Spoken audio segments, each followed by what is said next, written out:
Wave, और बाकी intensity of incident wave तो उतनी ही रहेगी ना। वेव जो आई है, इंसिडेंट है, वो तो नहीं चेंज होगी। वो आफ्टर स्कैटरिंग या आफ्टर टकराने के बाद कुछ पार्टिकल रिफ्लेक्ट हो जाएंगे और कुछ पार्टिकल ट्रांसमिट हो जाएंगे। तो इंटेंसिटी ऑफ, अगर आप यहाँ पे टी ले लेते हैं तो ये आ जाएगा, यहाँ पे आ जाएगा रिफ्लेक्टेड, सॉरी ट्रांसमिटेड,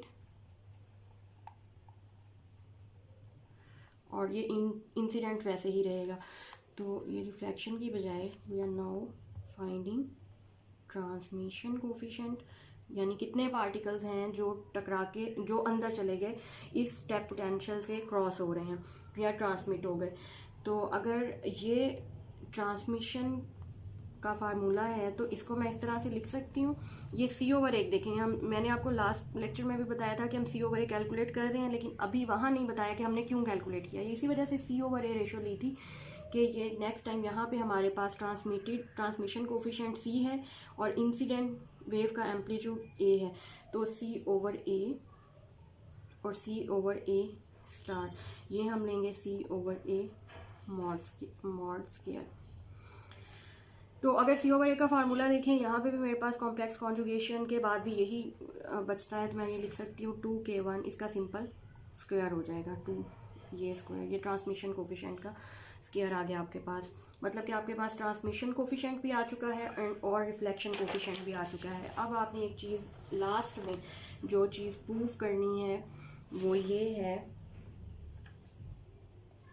अच्छा इसके साथ फार्मूला में एक K2/K1 भी आता है, ये बाय फार्मूला आता है। इसका प्रूफ अभी फ़िलहाल यहाँ पे शामिल नहीं किया मैंने, क्योंकि बहुत लंबा हो जाता है। आपने इसको मेमोराइज़ कर लेना है कि ट्रांसमिशन कोफिशिएंट में K2/K1 बाय फार्मूला ऐड होता है, ठीक है। अच्छा इसके बाद साथ इसके साथ भी आ जाएगा K2/K1, ये यहाँ पे आप ऐड कर लेंगे, इसको खोलें तो ये आ जाएगा 4K1² डिवाइडेड बाय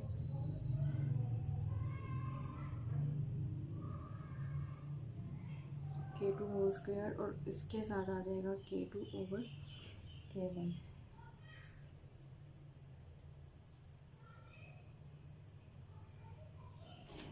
अच्छा इसके बाद अब आपने एक और जो लास्ट चीज़ है, इसमें मैं इसको सारे को अभी रेस करने लगी हूँ क्योंकि अब वो चीज़ प्रूफ करनी है हमने।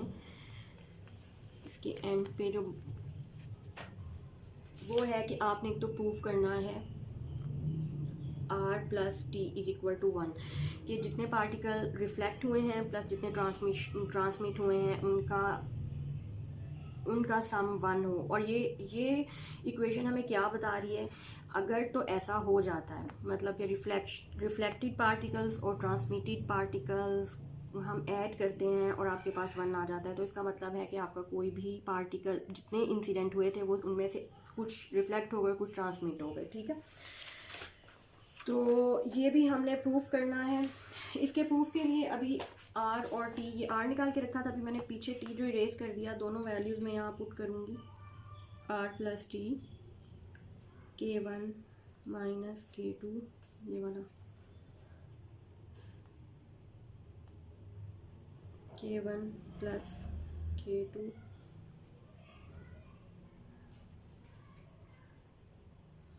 Plus 4K1 K2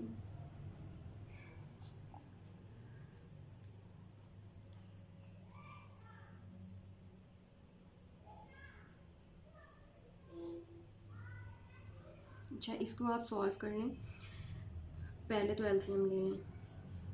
K1 plus K2² LCM आ जाएगा, K1 minus K2² plus 4K1 K2। अच्छा आप देखें कि इस A माइनस B² को आप ओपन करेंगे तो ये A² मतलब K1² plus K2² minus 2K1 K2 होगा, वो माइनस, और ये वाला 4 माइनस 2, तो यहाँ पे दोबारा से 2 बच जाएगा। तो ये आपके पास बन जाएगा K1 प्लस K2² ये बनेगा, और K1 प्लस K2² नीचे भी है, ये कैंसिल आउट हो गया। तो ये आपके पास एक तो ये प्रूफ हो जाएगा कि रिफ्लेक्टेड और ट्रांसमिटेड पार्टिकल्स दोनों का सम 1 हो गया, मतलब जितने आए हैं वो उनमें से सारे कुछ रिफ्लेक्ट हो गए और कुछ ट्रांसमिट हो गए, सब मौजूद है। और उसके बाद एक और स्पेशल केस है इसी का ही, अगर आप ये कंसिडर करते हैं व्हेन क्योंकि हम energy greater than V naught तो ले ही रहे हैं। अब हम ये कंसिडर करते हैं कि E is very very greater than V naught, इतनी बड़ी है पार्टिकल जितनी दूर से जंप लगा के गुजर जाएंगे उनको आगे से वी नॉट स्टेप तो नज़र ही नहीं आएगा ना, स्टेप पोटेंशियल तो नज़र ही नहीं आएगा, वो इतने ऊपर से गुजर जाएंगे सारे के सारे। तो अगर ये केस है तो अब आपके पास, आप सोचेंगे क्या हो, अब रिफ्लेक्शन कोई भी नहीं होनी चाहिए क्योंकि वो जाके टकराएंगे ही नहीं, ना ही कोई प्रोबेबिलिटी बन सकती है, कोई चांस या इम्कान भी नहीं बन सकता। और दूसरा क्या होगा कि जितने आए हैं वो सारे के सारे ट्रांसमिट होने चाहिए, मतलब आपका रिफ्लेक्शन कोफिशिएंट 0 होना चाहिए और ट्रांसमिशन सारा 1 होना चाहिए। अब ये चीज़ आपने प्रूव करनी है इसके लिए, is very very greater than V naught के लिए। अच्छा, अगर आप ये चीज़ प्रूव कर लेते हैं, ये वाली कंडीशन आपने लगानी है, इस कंडीशन में हम ये पुट कर सकते हैं कि तकरीबन ये 0 हो गया, मतलब ये पार्टिकल्स को तो नज़र ही नहीं आएगा क्योंकि उनके रास्ते में कोई पोटेंशियल भी लगा हुआ है क्योंकि वो इतनी ऊपर से गुजर जाएंगे। तो अगर ये 0 है तो K1 की वैल्यू है हमारे पास 2m/h² E, और K2 था हमारे पास 2m/h² E minus V naught. ठीक है, ये E माइनस वी नॉट।